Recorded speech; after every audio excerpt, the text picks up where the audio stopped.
Hello students, today in motivational chemistry means the chemistry between our mind and our body.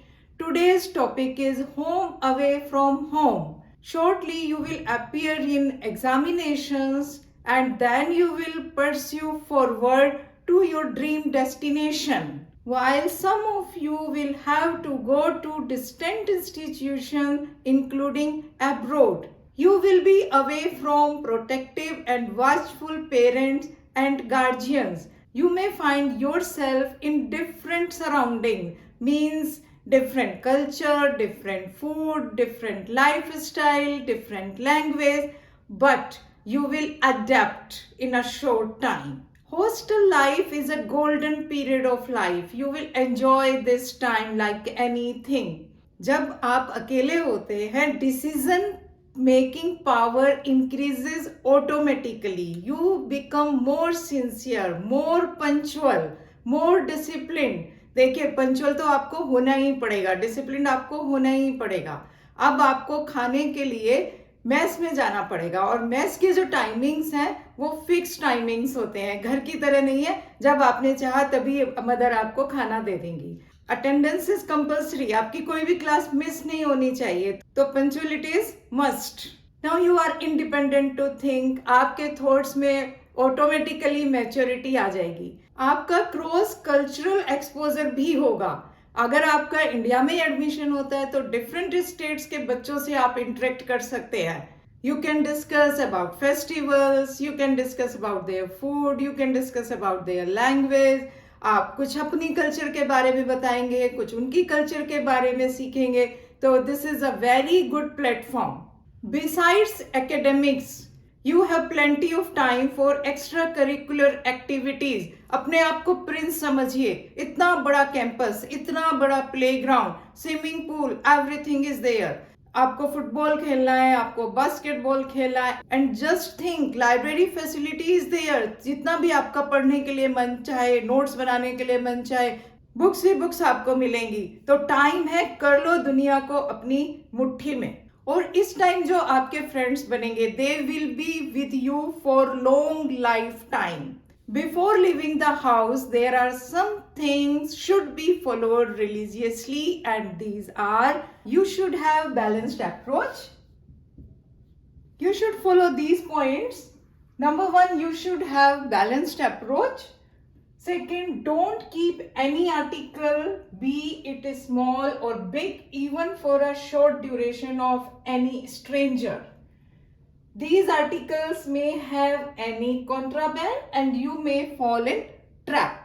तो किसी भी stranger का सामान अपने पास नहीं रखना है कि मैं वॉशरूम जा रहा हूं थोड़ी देर के लिए रख लीजिए, से नो. और अपना भी सामान किसी के पास नहीं छोड़ना है. कोई अनवांटेड कोई चीज आपके बैग में कोई रख देगा. Politely and firmly refuse to take any edible or drinking materials from strangers. These may be adulterated or laced with some sedatives. कोई कोल्ड ड्रिंक या कोई शरबत, ऐसी कोई चीज आपको नहीं लेना है. हो सकता है उसके अंदर कोई सेडेटिव मिक्स किया गया हो. Next point, avoid taking part in discussions over religious and political issues. तो कई बार रिलीजियस और पॉलिटिकल इश्यूज पे इतनी बहस हो जाती है कि झगड़ा हो जाता है, तो इन सब बातों से आपको बच के रहना है. Say simple no to any drug. Even don't try to taste और टेस्ट इट. किसी की बातों में नहीं आएंगे. You will say no. ना आपको टेस्ट करना है कि मैं देखूं ये क्या चीज है, आपको ये ट्राई ही नहीं करना है कि इसका कैसा टेस्ट होता है, या एक बारी से क्या होगा, या थोड़ी सी अमाउंट से क्या होगा. ठीक है, स्ट्रिक्टली से नो.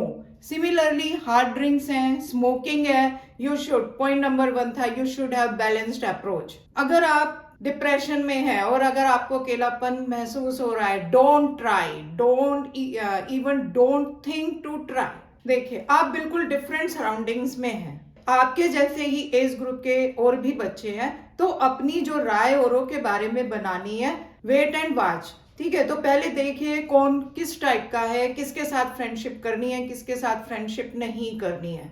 एक पॉइंट का और ध्यान करेंगे, अगर आपके पास ड्राइविंग लाइसेंस नहीं है तो कोई भी व्हीकल आप नहीं चलाएंगे. आप पेरेंट्स से बहुत दूर हैं, नई जगह पर हैं, कोई पुलिस केस वगैरह बनेगा, उसमें आप फंस जाएंगे। तो अगर आप ट्रैकिंग के लिए जा रहे हैं या आप कोई लेक साइड जा रहे हैं, रिवर साइड जा रहे हैं, अगर आपको स्विमिंग नहीं आती है या आपको ट्रैकिंग नहीं आती है तो आप मत करिए। अगर आपको करना ही है तो कोई गाइड या कोई इंस्ट्रक्टर अपने साथ लीजिए। अगर आपको स्विमिंग नहीं आती है तो रिवर में उतरने की या किसी लेक में उतरने की बिल्कुल भी जरूरत नहीं है, आपको बहुत केयरफुल रहना है। और last point, don't get provoked by anybody. अगर आपको कोई प्रोवोक कर रहा है, आप अपने गुस्से पे कंट्रोल रखेंगे, ठीक है। और लास्ट पॉइंट, अगर आप किसी की हेल्प करना चाहते हो, हेल्प करनी चाहिए, लेकिन हेल्प ऐसी भी ना हो कि आप ही उल्टा फंस जाओ। तो ऐसा नहीं हो कि दूसरे की हेल्प करने के चक्कर में आप अपना नुकसान कर लो। तो पहले जो भी हालात हैं, पहले उनको ध्यान से सुनिए, समझिए, और फिर किस तरीके से हेल्प करनी है फिर आप प्रोसीड करिए। तो बच्चों, मेरे भी दोनों बच्चे 12th के बाद हॉस्टल से ही उन्होंने हायर स्टडीज की है। तो जब वो गए थे उनको भी यही बातें समझाई थी, ये मैं अपनी क्लास के बच्चों को भी यही बातें समझाती हूँ। तो मैंने सोचा मैं अपने ऑनलाइन बच्चों के साथ क्यों ना डिस्कस करूँ। आई होप आप इन बातों का ध्यान रखेंगे। और लास्ट में मैं यही कहूँगी, खुश रहिए और कामयाब हो जाइए। मिलते हैं नेक्स्ट वीडियो में।